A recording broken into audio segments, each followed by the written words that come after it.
నమస్కారం, RT act మీడియాకి స్వాగతం. హెడ్లైన్ చూద్దాం.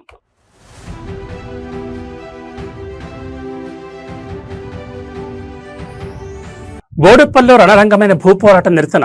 బీఆర్ఎస్ నేత కల్వకుంట్ల కవితను అదుపులోకి తీసుకున్న పోలీసులు.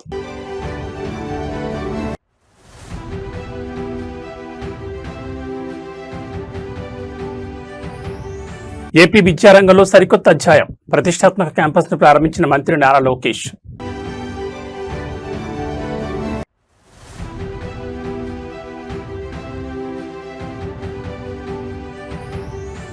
తెలంగాణ కాంగ్రెస్ లో పదవుల నిరుద్యోగ యువత ముందే ఎమ్మెల్యేల అసంతృప్తి.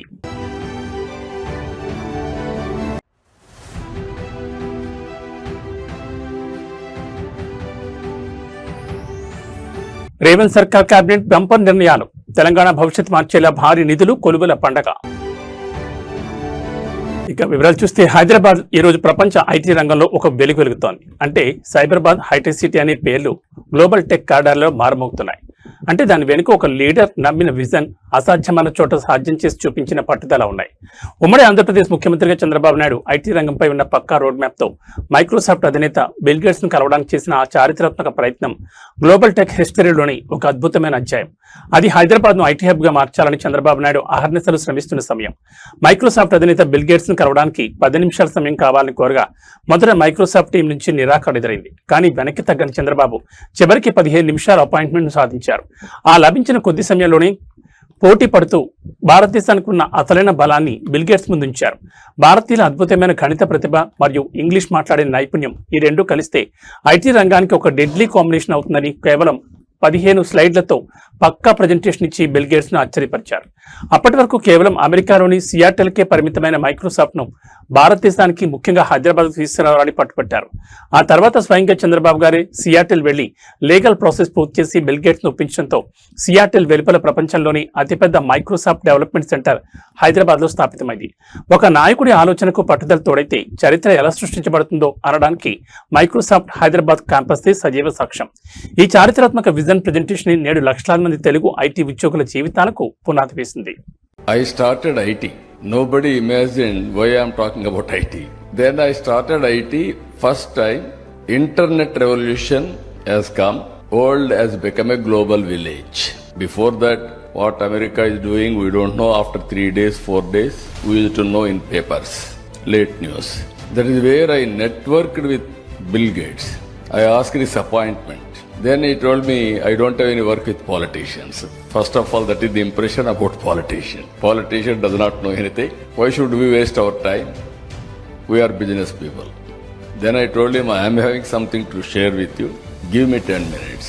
With great difficulty, he told me, you come, join in cocktail party. Today, at least if you join cocktail party, we are having some credibility. Nobody will believe. At that time, if you join immediately, we will be branded as party in that angle. So I told him, then with great difficulty he gave me 15 minutes. Always, we are also very strong persons among us. At that time, one of my secretary, very strong secretary, what all I say, he will put it on presentations, everything. Then we prepared one of the best presentation. Then I gave around 14 to 15 slides. Not more than that. Always I believe. Andhra Pradesh విద్యారంగంలో ఒక విప్లవాత్మక మార్పుకు శ్రీకారం చుట్టారు రాష్ట్ర IT, electronics మరియు మానవ వనరుల అభివృద్ధి శాఖల మంత్రి నారా లోకేష్.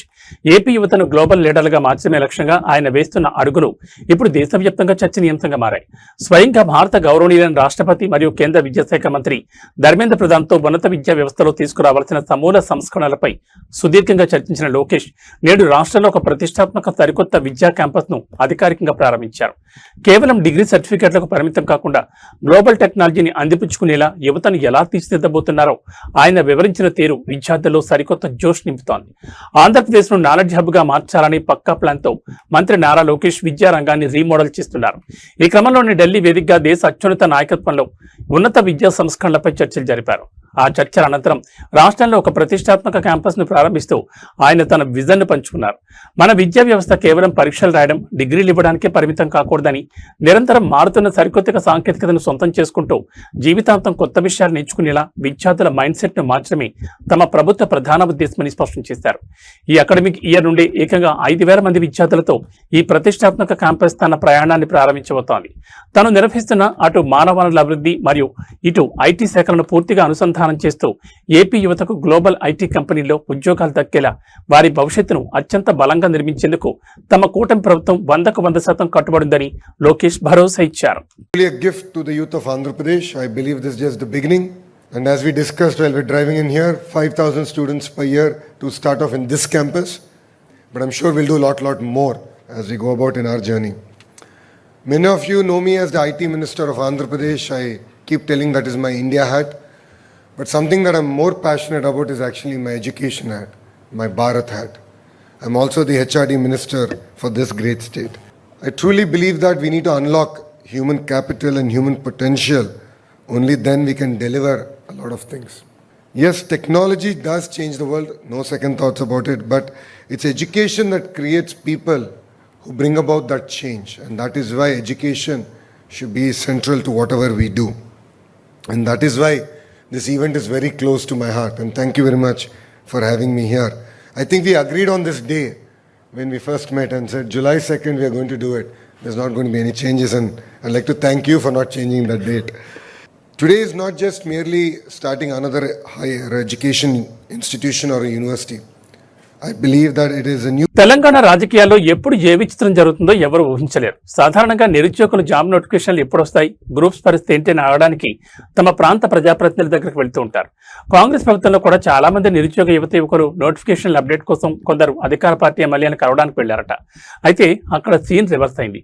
నిరుద్యోగుల సమస్యలు విని సొల్యూషన్ చెప్పాల్సిన కొందరు కాంగ్రెస్ ఎమ్మెల్యేలు తమ అంతర్గత బాధను, అసంతృప్తిని ఆ నిరుద్యోగుల ముందే వెళ్లగక్కినట్లు ఒక ఆసక్తికరమైన వార్త ఇప్పుడు పొలిటికల్ కార్డర్లో హాట్ టాపిక్ గా మారింది.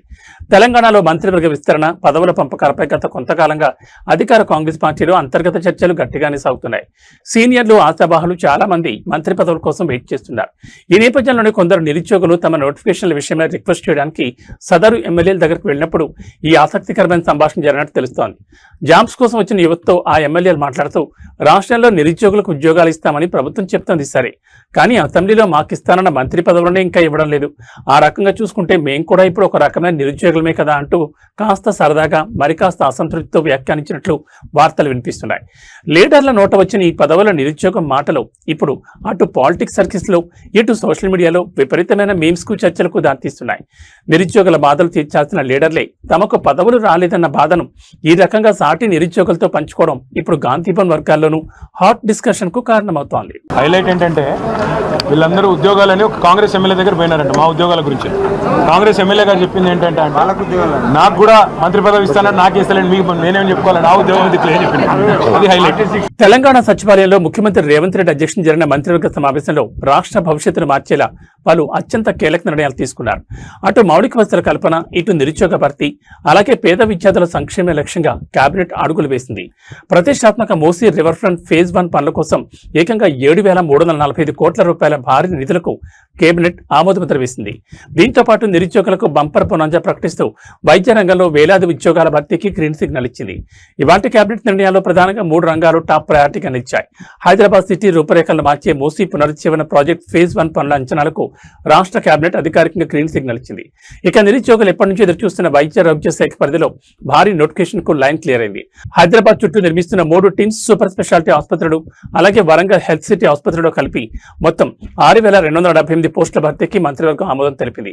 వీటిని త్వరలోనే పారదర్శకంగా భర్తీ చేయనున్నారు.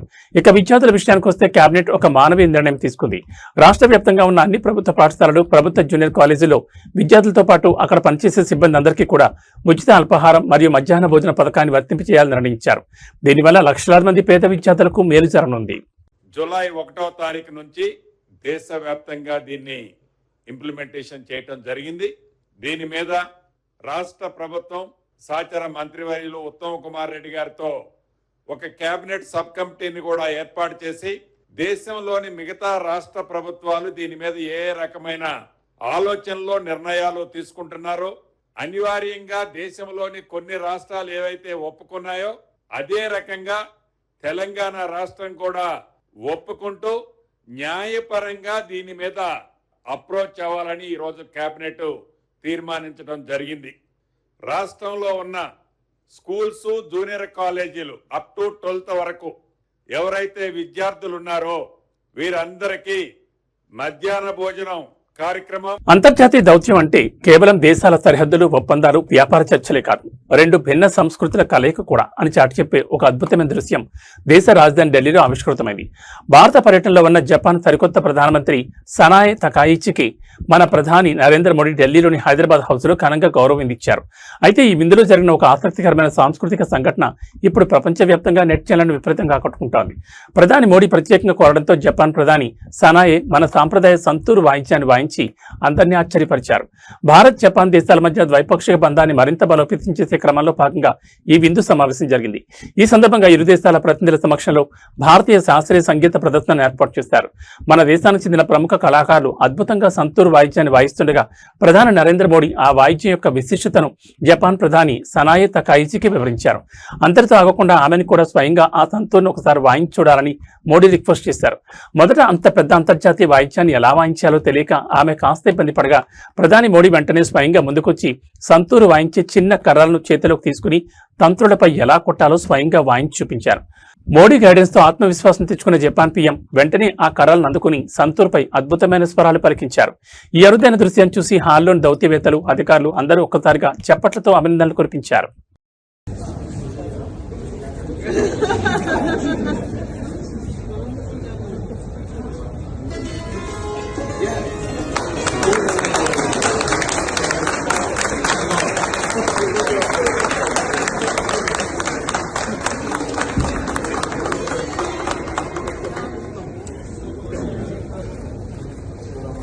ఆంధ్రప్రదేశ్లో కూటమి ప్రభుత్వం అధికారంలోకి వచ్చిన తర్వాత క్షేత్రస్థాయిలో తెలుగుదేశం, జనసేన పార్టీల మధ్య అంతర్గత సమన్వయం ఎలా ఉందో అర్థం పట్టేలా ఒక సంచలన ఘటన వెలుగులోకి వచ్చింది. అవనిగడ్డ నియోజకవర్గ టీడీపీ సమన్వయ కమిటీ సమావేశం వేదికగా పచ్చ చొక్కాల శ్రేణులు ఒక్కసారిగా రోడ్డెక్కాయి. స్వయంగా రాష్ట్ర ఇన్ఛార్జ్ మంత్రి వాసంశెట్టి సుభాష్ సమక్షంలోని స్థానిక కూటమి ఎమ్మెల్యే మండలి బుద్ధప్రసాద్ పై టీడీపీ లీడర్లు, కార్యకర్తలు తీవ్ర ఆగ్రహం వ్యక్తం చేశారు. ఏకంగా ఎమ్మెల్యేను వాడు వీడు అంటూ ఏకవచనంతో సంబోధిస్తూ మంత్రిని నిలదీసిన తీరు ఇప్పుడు ఉమ్మడి కృష్ణా జిల్లా రాజకీయాల్లో పెను సంచలనం రేపుతోంది. రాబోయే రోజుల్లో పార్టీ బలోపేతం, కూటమి సమన్వయం కోసం అవనిగడ్డలో అధికారికంగా టీడీపీ సమన్వయ కమిటీ సమావేశాన్ని ఏర్పాటు చేశారు.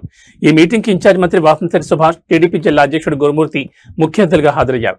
అయితే సమావేశం ప్రారంభమైన కొద్దిసేపటికే స్థానిక నియోజకవర్గంలో తెలుగుదేశం కార్యకర్తలకు ప్రాధాన్యత దక్కడం లేదంటూ గ్రౌండ్ లెవెల్ లీడర్లు ఒక్కసారిగా స్టేజ్ ముందుకు దూసుకొచ్చారు. ఎన్నికల్లో కూటమి అభ్యర్థిగా గెలిచిన మండలి బుద్ధప్రసాద్ పై తీవ్ర విమర్శలు గుప్పించారు. ఈ క్రమంలో ఆగ్రహం కట్టలు తెంచుకున్న ఒక టీడీపీ కార్యకర్త మంత్రిని నేరుగా వేలు చూపిస్తూ ఎమ్మెల్యేను తీవ్ర పదజాలంతో దూషించారు. తమకు న్యాయం జరగాలంటే ప్రస్తుత ఎమ్మెల్యేకు దీటైన గట్టి వ్యతిరేక స్వరం వినిపించగలిగే బలమైన నాయకుడిని అవనిగడ్డ నియోజకవర్గ టీడీపీ అధికారికి ఇన్ఛార్జిగా తక్షణమే నియమించాలని డిమాండ్ చేశారు. మంత్రి, జిల్లా అధ్యక్షుడు ఎంత సర్ది చెప్పే ప్రయత్నం చేసినా కార్యకర్తలు వినకుండా స్లోగన్లు ఇస్తూ కూర్చీల్లోంచి లేవడంతో మీటింగ్ పూర్తిగా రసాభాస్గా మారింది.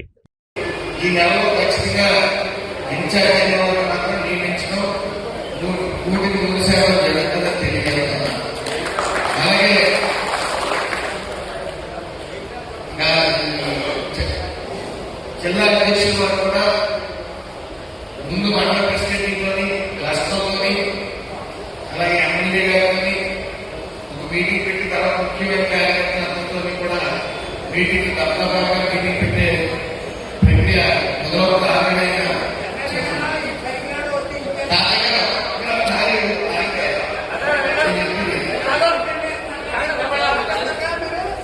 మీరు మాట్లాడిన తర్వాత మాట్లాడుతున్నారు.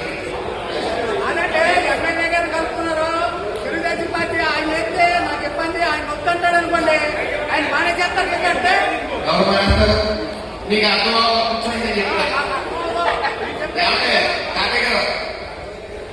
మీటింగ్ అనేది కార్యకర్తలు ఎమ్మెల్యేలు ఇన్ఛార్జ్ మీటింగ్ కాదు.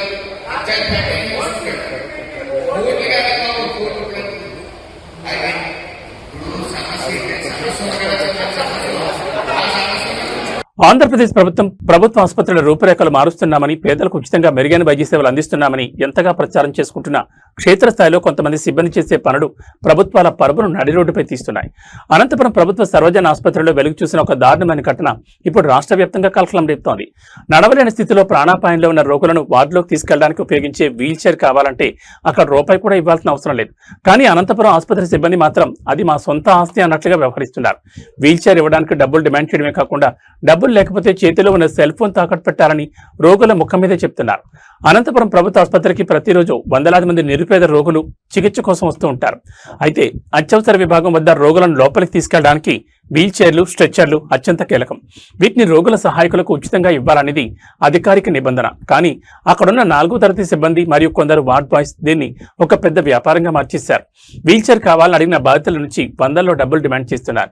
తాము పేదవాళ్లమని, అంత డబ్బు ఇచ్చుకోలేమని కొందరు బాధితులు బతిమలాడగా, అయితే మీ చేతిలో ఉన్న సెల్ ఫోన్ ఇక్కడ తాకట్టు పెట్టండి, వీల్ చైర్ తిరిగి ఇచ్చినప్పుడు మీ ఫోన్ ఇస్తాం అంటూ సిబ్బంది కరాఖండిగా తేల్చి చెప్పారు.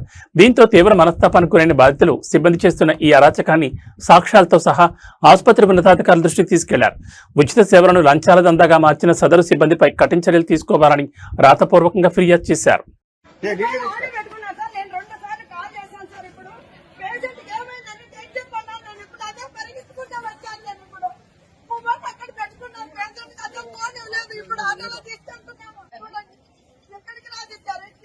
ఊరికి చెప్పాలి సార్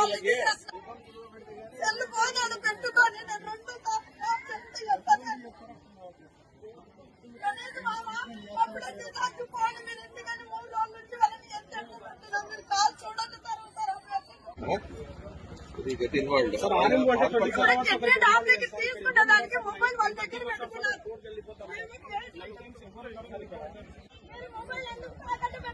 తీసుకున్నారు నేను మొబైల్ తీసుకున్నారు. నేను పేషెంట్ ఫోన్ చేస్తాను, ఇప్పుడు 2 సార్లు చేశాను. కిడ్నీ అక్రమార్కులు ఎంతటి వారైనా సరే ప్రభుత్వ భూములను, చెరువులను చివరికి ప్రజల కోసం కేటాయించిన పార్కు స్థలాలను ఆక్రమిస్తే ఊరుకునే ప్రసక్తే లేదని హైడ్రా మరోసారి ప్రాక్టికల్ గా నిరూపించింది. హైదరాబాద్ నగర శివారులోనే కాకుండా ఇప్పుడు చుట్టుపక్కల జిల్లాలోనూ హైడ్రా తన మార్క్ యాక్షన్ ను ముమ్మరం చేసింది. తాజాగా సంగారెడ్డి జిల్లా ఇంద్రేశ్వరం మున్సిపాలిటీ పరిధిలో హైడ్రా అధికారులు భారీ ఎన్ఫోర్స్మెంట్ డ్రైవ్ చేపట్టారు. కాలనీ ప్రజల వినోదం కోసం కేటాయించిన కోట్ల రూపాయల విలువైన పార్కు స్థలాన్ని ప్రైవేట్ వ్యక్తులు ఆక్రమించుకుంటున్నారనే సమాచారంతో రంగంలో దిగిన హైడ్రా క్షణాల మీద అక్కడున్న ఆక్రమణను తొలగించి భూమిని స్వాధీనం చేసుకుంది. ఇంద్రేశ్వరం మున్సిపాలిటీ పరిధిలోని మహాదేవపురం కాలనీ లేఅవుట్ లో సర్వే నెంబర్లు 213 మరియు 2014 పరిధిలో సుమారు 655 గజాల స్థలాన్ని పార్క్ కోసం అధికారికంగా కేటాయించారు. అయితే ఈ స్థలంపై కనీసం కొందరు స్థానిక ప్రైవేట్ వ్యక్తులు రియల్ మాఫియా వెనక ఉండి ఆక్రమించేందుకు ప్రయత్నాలు ప్రారంభించారు. అక్కడ తాత్కాలిక నిర్మాణాలకు కసరత్తులు చేశారు. దీన్ని గమనించిన మహాదేవపురం కాలనీ అసోసియేషన్ సభ్యులు మరియు స్థానికులు తక్షణమే స్పందించి ఆధారాలతో సహా హైడ్రా ఉన్నతాధికారులకు రాతపూర్వకంగా ఫిర్యాదు చేశారు. ప్రజల ఫిర్యాదుపై అత్యంత వేగంగా స్పందించిన హైడ్రా ఎన్ఫోర్స్మెంట్ బృందం స్థానిక మున్సిపల్ మరియు రెవెన్యూ అధికారులతో కలిసి ఇంద్రేశ్వరంలో ల్యాండ్ అయింది. ఆక్రమణలకు పూర్తిగా క్లియర్ చేసి మళ్లీ ఎవరూ లోపలికి రాకుండా 655 గజాల పార్క్ చుట్టూ ప్రభుత్వ ఖర్చుతో పక్కాగా ప్రహారీ పెన్షన్ ఏర్పాటు చేసింది. తమ పార్కు స్థలాన్ని కాపాడేందుకు కాలనీ బాతులు హైడ్రా అధికారులపై ప్రశంసల వర్షం కురిపిస్తున్నారు.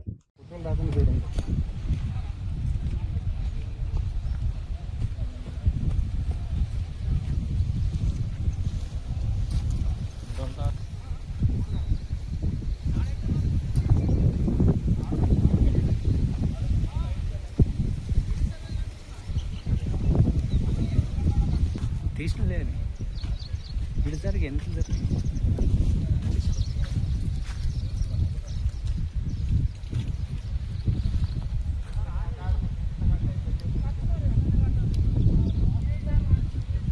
తెలంగాణలో అధికార ప్రతిపక్షాల మధ్య సవాళ్లు ప్రతి సవాళ్లతో రాజకీయం ఒక్కసారిగా హీటెక్కింది. కాంగ్రెస్ నాయకుల అక్రమాలను, వైఫల్యాలను తాము సాక్ష్యాలతో సహా నిలదీస్తుంటే వాటి నుండి తప్పించుకునేందుకు కాంగ్రెస్ లీడర్లు డ్రామాలాడుతున్నారంటూ BRS MLA doctor Kalvakuntla Sanjay తీవ్రస్థాయిలో విరుచుకుపడ్డారు. అన్ని ఆధారాలతో తాము గన్పార్క్లోని అమరవీరుల స్తూపం వద్దకు చర్చకు బయలుదేరుతుంటే ప్రభుత్వం ఓటమి భయంతో పోలీసులను రంగంలోకి దించి తమను అక్రమంగా అరెస్ట్ చేస్తోందని మండిపడ్డారు. కాంగ్రెస్ వైఫల్యాలపై నిరసనలు, చర్చల నేపథ్యంలో హైదరాబాద్ లో బీఆర్ఎస్ శ్రేణుల అరెస్టుల పర్వం కొనసాగుతోంది. ఈ క్రమంలో మీడియా ముఖంగా మాట్లాడిన జగిత్యాల ఎమ్మెల్యే డాక్టర్ కల్వకుంట్ల సంజయ్ రేవంత్ రెడ్డి ప్రభుత్వంపై తీవ్ర అటాక్ చేశారు.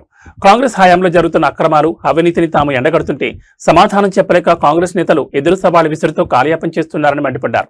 తాము కాంగ్రెస్ నేతల్లాగా సవాళ్లు విసిరి వెనక్కి పారిపోయే రకం కాదని, పక్కా డాక్యుమెంట్లు ఆధారాలతోనే గ్రౌండ్లోకి వస్తున్నామని స్పష్టం చేశారు. అవినీతి జరగకపోతే తమ చర్చకు రాకుండా పోలీసులతో ఎందుకు అరెస్ట్ చేయిస్తున్నారని ఆయన నిలదీశారు. రాబోయే అసెంబ్లీ సమావేశాల్లో కూడా తాము ఈ అక్రమాలపై పూర్తి స్థాయి చర్చకు సిద్ధంగా ఉన్నామని, అయితే సభలో ప్రతిపక్షాల వాయిస్ను నొక్కేయకుండా తమ మైక్ కట్ చేయకుండా సమావేశాలు నడపాలని స్పీకర్ను ప్రభుత్వాన్ని డిమాండ్ చేశారు. గన్ పార్క్ చర్చల రచ్చ మరియు అసెంబ్లీలో మైక్ కట్ చేయకుండా సభ నడపాలంటూ ఎమ్మెల్యే కల్వకుంట్ల సంజయ్ చేసిన డిమాండ్ ఇప్పుడు రాబోయే సభా సమావేశాలపై తీవ్ర ఉత్కంఠ రేపుతోంది. మరి ప్రతిపక్షాల సవాల్పై అధికార కాంగ్రెస్ ఏ రకంగా స్పందిస్తుందో చూడాలి. సార్ ఎట్లా చూడాలి ఈ అరెస్ట్ ని? సవాళ్ళ మీద సవాళ్ళు. ఒకవైపు ఏమో గురుకులాలపై అవినీతి అంటున్నారు, ఒకవైపు ఏమో అప్పులపై కాంగ్రెస్ బీఆర్ఎస్ భవన్ కు వచ్చి ఇక్కడ మేము చర్చిస్తామన్నారు. ఎట్లా చూడాలి ఈ అరెస్ట్? మీరు చూస్తా ఉన్నారు, బీఆర్ఎస్ ఏమో ప్రశ్నిస్తా ఉంది, ప్రజల వైపు పోరాడుతా ఉంది, ప్రజల గొంతుకై ప్రశ్నిస్తా ఉంది. మేము ప్రతిదీ కూడా సబ్జెక్ట్ తోని ప్రశ్నిస్తా ఉన్నాము. ప్రశ్నించిన వెంటనే సబ్జెక్ట్ కి ఆన్సర్ లేక ఏం చేస్తారు, వీళ్ళు సవాళ్ళు విసురుతారు. ప్రశ్నించడంలో మేము కదా సవాళ్ళకు కూడా రెడీ, ఎవిడెన్స్ తో రెడీగా ఉన్నాం. మేము అన్ని ప్రూఫ్లు ఉన్నాయి మా దగ్గర, మీకు చూపెడతామని చెప్పి రెడీ అవి బయలుదేరుతా ఉంటే లోపలేమో కేటీఆర్ గారు వెయిట్ చేస్తున్నారు. ఎవరి గురించి? జూపల్లి కృష్ణారావు గారు నేను వారు సవాల్ ఇచ్చినారు, నేను వచ్చి చర్చిస్తా భవన్లోకి అని చెప్పి ఆయన వెయిట్ చేస్తున్నారు లోపల. వీళ్ళేమో హరీష్ రావు గారు మీరు రండి, మేము చర్చిస్తాము, ఏది ఇప్పుడు మేము బయట పెట్టిన కుంభకోణం గురించి మేము చర్చిస్తామని చెప్పేసి 3 మంత్రులు ఛాలెంజ్ చేసినారు. పొన్నం గారు కానీ, లక్ష్మణ్ గారు కానీ, అజరుద్దీన్ గారు. దానికోసము హరీష్ గారు బయలుదేరినారు. ఎవరు అరెస్ట్ చేస్తున్నారు ఇప్పుడు? వాళ్ళ పోలీసులే కదా. మమ్మల్ని ఇక్కడ అరెస్ట్ చేస్తున్నారు, హరీష్ గారి మీద దౌర్జన్యం చేస్తున్నారు. హరీష్ గారు ఇంకో ప్రయత్నం చేసినారు, దయచేసి మేము వాళ్ళతోనే ఫోన్లో మాట్లాడతా అని చెప్పి వీళ్ళ ముందరే ఫోన్ కూడా చేసినారు వాళ్ళకి. అజరుద్దీన్ గారికి ఫోన్ చేసినారు, లక్ష్మణ్ గారికి ఫోన్ చేసినారు, పొన్నం గారికి ఫోన్ చేసినారు. 3 ఫోన్ ఎత్తట్లే. అంటే ఏంది అన్నట్టు?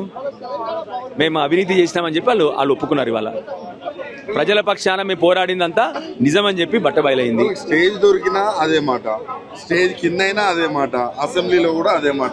మీకు కూడా మైక్ లో అప్పుడప్పుడు ఇస్తా ఉంటారు, అక్కడ మాట్లాడే ప్రయత్నం మేము ఏమంటున్నాము ఇప్పుడు దీని గురించి అయినా మాకు మైక్ ఇవ్వండి, అసెంబ్లీ పెట్టండి అన్నాము. మేము ఎక్కడికైనా చర్చించి మేము సవాళ్ళు విసరట్లేదు, ప్రజల పక్షాన పోరాడుతా ఉన్నాము. తెలంగాణ రాష్ట్రానికి జరుగుతున్న అన్యాయంపై మేము నిలదీస్తా ఉన్నాము. తెలంగాణ ప్రజల ఆస్తుని లూటీ చేస్తుంటే ప్రతిసారి ప్రశ్నిస్తా ఉన్నాము.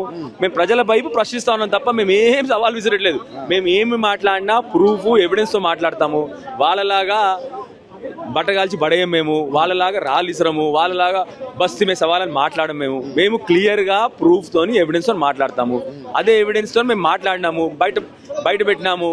మీరు డ్రగ్ అడిక్ట్స్ కి, డ్రగ్ పెడ్లర్స్ కి మీరు టెండర్లు ఇచ్చినారు, ఇంతకన్నా దారుణం ఏముంటుందని చెప్పి మేము ప్రశ్నిస్తా ఉన్నాము. 2000 కోట్లు స్కామ్ చేసినారు, మేము ప్రశ్నిస్తా ఉన్నాము. వాళ్ళు ఏమన్నారు, కాలేదన్నారు. ఏం చేయాలి ఇప్పుడు? చర్చ పెట్టాలి. సవాల్ విసిరినారు, రండి గన్ పార్క్ అని చెప్పి. మరి మేము గన్ పార్క్ బయలుదేరితే ఇక్కడ అరెస్ట్ చేస్తున్నారు, అరెస్ట్ చేస్తా ఉన్నారు. 2 మంత్రులు వెయిట్ చేస్తున్నట్టు కూడా తెలుస్తున్నది. మరి ఎందుకు వెయిట్ చేస్తారు? వాళ్ళ పోలీసు వాళ్ళు ఇక్కడ ఆపుతారు, అక్కడ వాళ్ళు కూర్చుని ఉంటే ఏం లాభం? మరి వాళ్ళ పోలీసు వాళ్ళే కదా ఇప్పుడు ఉంది. అందుకొరకే హరీష్ గారు ఇంకో పని చేసినారు, మంచిగా డైరెక్ట్ వాళ్ళతోనే ఫోన్ కలిపిద్దాం వీళ్ళకని చెప్పేసి. వాళ్ళు 3 ఫోన్ ఎత్తట్లేదు. ఇప్పుడు 3 ఫోన్ రింగ్ అయింది. పొన్నం గారు కానీ, లక్ష్మణ్ గారు కానీ, అజరుద్దీన్ గారు 3 కూడా ఫోన్ ఎత్తడం మానేశారు. ఇప్పుడు ఫోన్ కూడా ఎత్తట్లేదు వాళ్ళు. సో ఏమని నిరూపమైంది? బంగారం కొందామనుకునే వారికి పెళ్లిళ్ల సీజన్ కోసం ప్లాన్ చేసుకుంటున్న సామాన్యులకు బులియన్ మార్కెట్ గట్టి షాక్ ఇచ్చింది. హైదరాబాద్ మార్కెట్లో ఇవాళ బంగారం వెండి ధరలు ఊహించిన విధంగా భారీగా పెరిగాయి. గత 2 రోజులుగా కంటిన్యూగా పెరుగుతూ వస్తున్న పత్రి ధరలు ఇవాళ సరికొత్త రికార్డులను సృష్టించాయి. కేవలం 24 క్యారెట్ల తులం బంగారంపైనే ఇవాళ 3220 రూపాయలు పెరగడంతో మార్కెట్ ఒక్కసారిగా హాట్ టాపిక్ గా మారింది.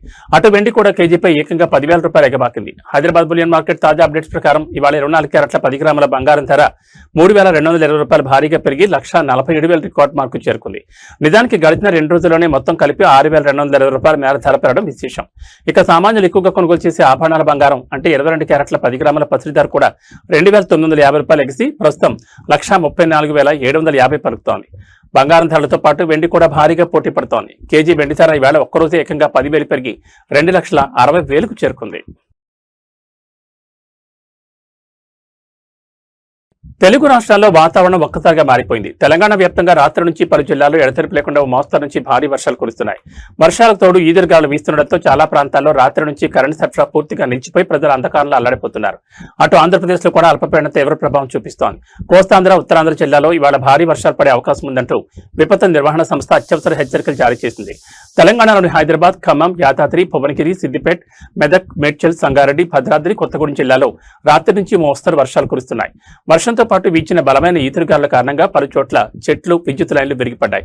దీంతో రాత్రి నుంచి అనేక జిల్లాల్లో హైదరాబాద్లోని పలు సబ్స్టేషన్ల పరిధిలో విద్యుత్ అంతరాయం ఏర్పడింది. కరెంటు పునరుద్ధరణ కోసం విద్యుత్ శాఖ సిబ్బంది శ్రమిస్తున్నారు.